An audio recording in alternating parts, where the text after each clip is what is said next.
Се измени изборниот законник пред изборите минатата година. Имаше можности да се реагира на одредени работи кои што не се случува во изборниот процес.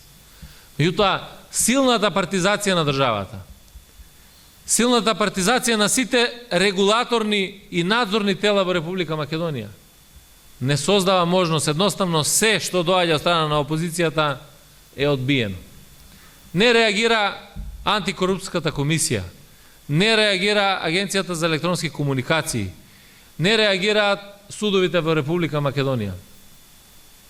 И денеска се гледаат зошто тоа е така направено. Денеска сопругата на председателот на антикорупска комисија се вработува во државната администрација.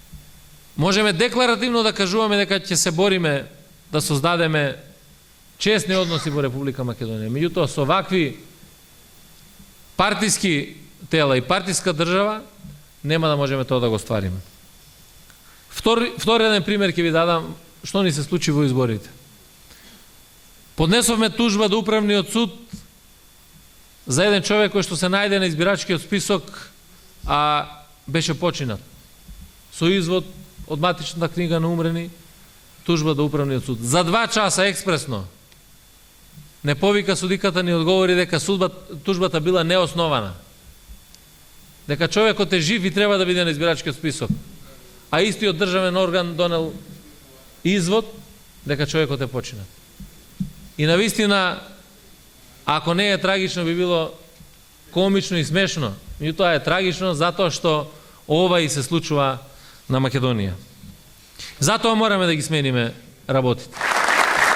Студентите пред неколку дена тоа го покажаа. Ја оживеа Република Македонија и навистина заслужуваат респект и почит.